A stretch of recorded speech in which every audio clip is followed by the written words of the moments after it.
Welcome to Trivia Clips. Let's explore the enigmatic world of Radiohead, a band that redefined alternative music with emotion, complexity, and innovation. Do you truly know the minds behind OK Computer and Kid A? Let's find out with this Radiohead Trivia Challenge. Here's Part 1. Think fast and choose wisely. Part 1. 1. What is the name of Radiohead's lead singer? A. Tom York, B. Johnny Greenwood, C. Ed O'Brien. You have 5 seconds to think. Answer: A. Tom York. Tom York is the haunting, expressive voice of Radiohead. He's also the band's main lyricist and creative visionary. York's unique vocal tone carries themes of alienation and anxiety. Over the years, his performances have ranged from tender to unsettling. He also experiments with electronic and solo projects. His influence goes far beyond just vocals. 2. What was Radiohead's original name? A. The Angry Robots. B. On a Friday. C. Electric Thoughts. You have 5 seconds to think. Answer: B. On a Friday. Before becoming Radiohead, the band was known as On a Friday. The name reflected the day they met to rehearse after school. They formed in Oxford in the mid-'80s with humble beginnings. Their sound evolved, and so did their identity. Radiohead came from a Talking Heads song. The change marked their shift toward bigger ambitions. 3. What was their breakout single in the U.S.? A. Creep. B. High and Dry. C. Paranoid Android. You have 5 seconds to think. Answer: A. Creep Creep was released in 1992 and became an unexpected global hit. With its raw lyrics and explosive chorus, it resonated deeply. Ironically, the band grew to dislike the song's popularity. It often overshadowed their later, more experimental work. Despite that, it introduced Radiohead to millions worldwide. It remains a symbol of early 90s angst and vulnerability. 4. Which album features the song Paranoid Android? A. Pablo Honey. B. OK Computer. C. Hail to the Thief. You have 5 seconds to think. Answer: B. OK Computer. Paranoid Android is a multi-part epic from OK Computer, 1997.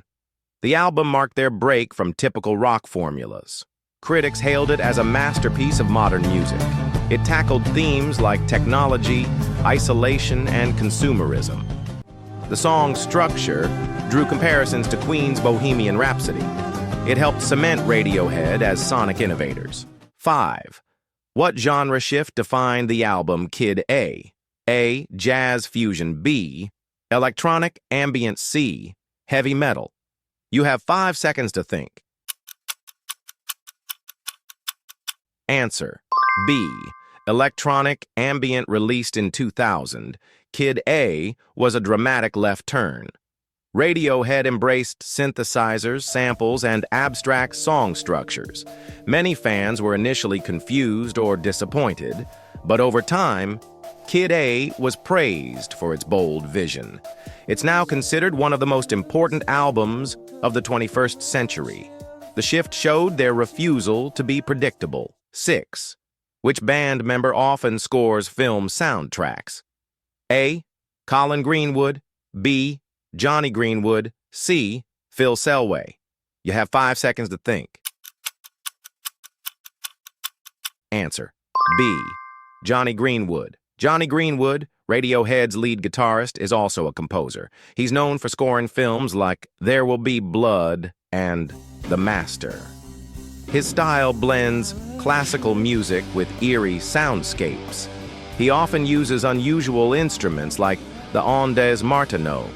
His film work has earned him critical acclaim and Oscar nominations. It shows his genius extends well beyond rock music. End of Part 1. How's your score so far?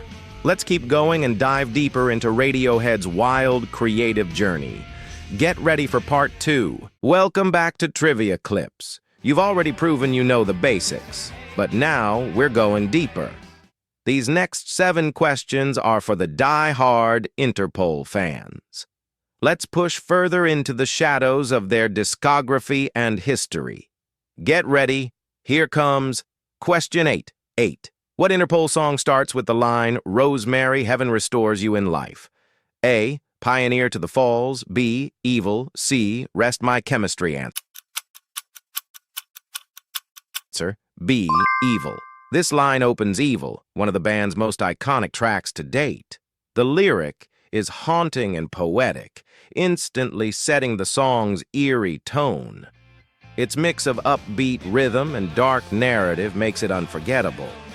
The mysterious subject matter sparked years of fan theories and debate. It remains a staple in their concerts and playlists worldwide. 9.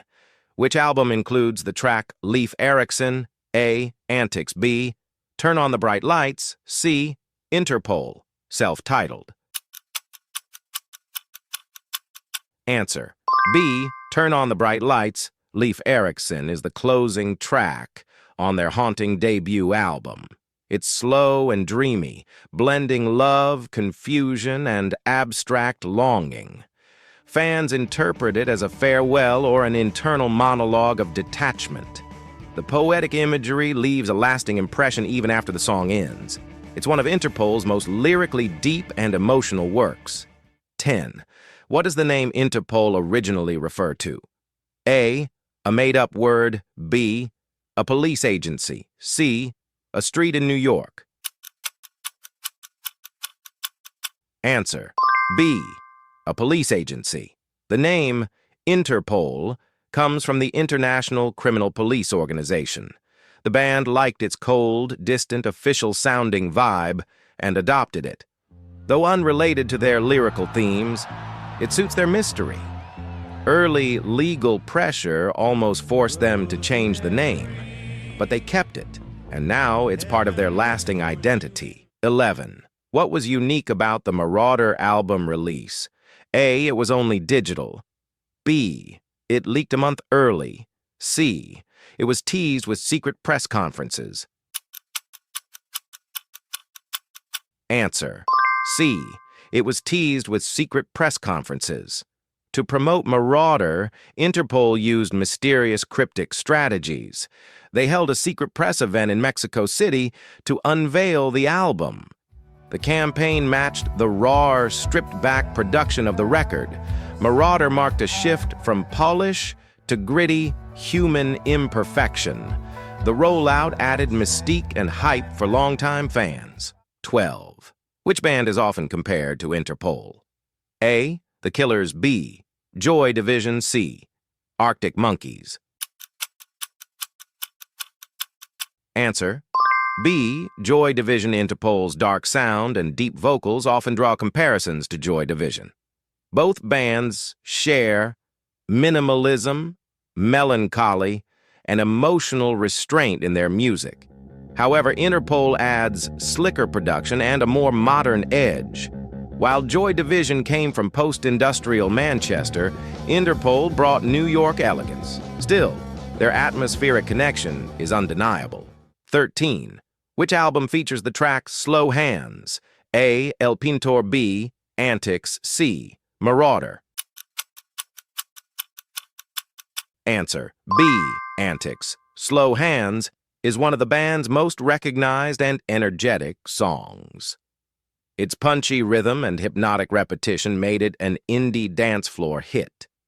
The track showed that Interpol could balance darkness with accessibility. It helped expand their reach to wider audiences beyond post-punk fans. Slow Hands became a key track in defining their sound. 14. What does El Pintor mean in Spanish? A. The darkness. B. The shadow. C. The painter. Answer C. The painter. El Pintor literally means the painter in Spanish.